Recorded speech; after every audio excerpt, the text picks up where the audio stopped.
رشتوں کے زخم، خونی رشتہ ہو یا غیر، کوئی نہیں پوچھتا۔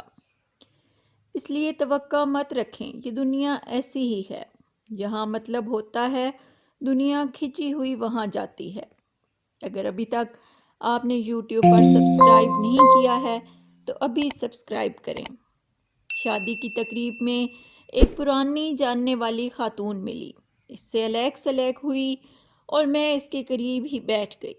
وہ مجھے دیکھ کر بے حد محظوظ ہو رہی تھی اور کہہ رہی تھی، کافی عرصے سے میں آپ کے پاس ملنے کے لیے آنا چاہتی تھی۔ کیوں، خیریت ہے؟ اللہ کے فضل سے بالکل خیریت ہے۔ دراصل آپ تو جانتی ہیں کہ بیوگی میں عورت کی زندگی کیا ہوتی ہے۔ 15 سالوں سے دنیا کے رنگ دیکھ رہی ہوں۔ ماشاءاللہ بچے اب بڑے ہو گئے ہیں، روپے پیسے کی کمی نہیں ہے، بچے بہت چھوٹے تھے اور میں بھی جوان تھی۔ آپ یقین جانیں، جس پر مصیبت ٹوٹتی ہے وہی جانتا ہے۔ میرے ماشاءاللہ 3 بھائی اور ایک بہن اور ایک بیوہ ماں ہے۔ ماں کی دل جوئی مجھے حوصلہ دیتی ہے، مگر اتنے نزدیکی رشتہ دار ہیں، وہ ذرا بھی پرواہ نہیں کرتے کہ یہ بیوہ ہو گئی ہے، بے آسرا ہے، اس کی مدد ہی کر دیں۔ خاوند گھر کی چھت ہوتا ہے، اور اگر گھر سے چھت گر جائے تو جان لیں کہ ایک عورت کا کیا حال ہوتا ہے۔ ہمارا معاشرہ صرف چڑھتے سورج کی پوجا کرتا ہے۔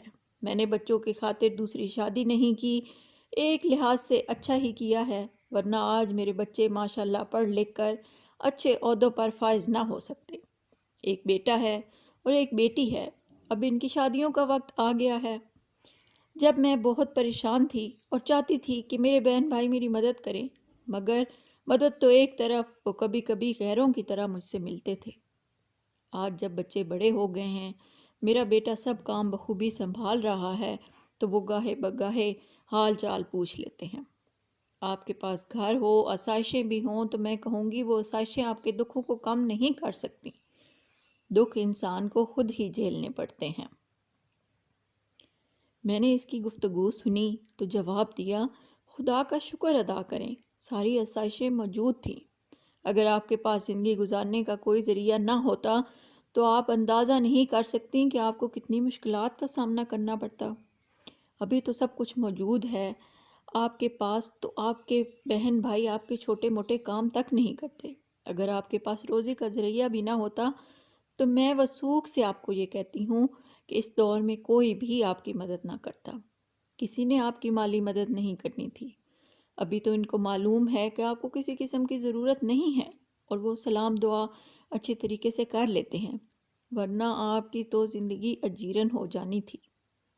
وہ دور اور تھا جب پڑوسی کو معلوم ہوتا تھا کہ ہمارا پڑوسی تکلیف میں ہے، وہ پڑوسی ہونے کے ناطے دلجوئی بھی کرتا اور مدد بھی کرتا۔ اسی طرح بہن بھائی بھی ایک دوسرے کے دکھ سکھ میں شریک ہوتے، مگر آج تو کایا ہی پلٹ گئی ہے۔ خونی رشتہ ہو یا غیر، کوئی نہیں پوچھتا۔ اس لیے توقع مت رکھیں، یہ دنیا ایسی ہی ہے۔ جہاں مطلب ہوتا ہے دنیا کھنچی ہوئی وہاں جاتی ہے، جہاں مطلب نہیں ہے چاہے آپ کا بہن بھائی کیوں نہ ہو، وہاں جانے سے گریز کرتے ہیں۔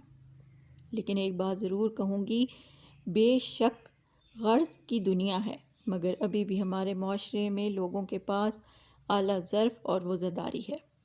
کچھ لوگ صرف خلوص محبت اور اپنائیت سے ایک دوسرے کو ملتے ہیں۔ میری باتیں سن کر اس کی آنکھوں میں آنسو آ گئے تھے۔ میں نہیں چاہتی تھی کہ وہ خوشی کے موقع پر روئے۔ اس کی دل جوئی کی اور اس نے اپنی باتوں کا موضوع بدل دیا۔ مجھے رہ رہ کر ایسے لوگوں پر غصہ آ رہا تھا۔ بے شک افراتفری کا دور ہے، مگر ایک انسان مشکل میں ہے، اس کی راتیں تکلیف میں گزرتی ہیں، تو اس کی حاجت روائی کرنی چاہیے۔ یہ زندگی چند روز کی ہے، کوشش کرنی چاہیے جتنا ہو سکے لوگوں کے دکھوں کا مداوا بنے، ان کی تکلیفیں دور کریں۔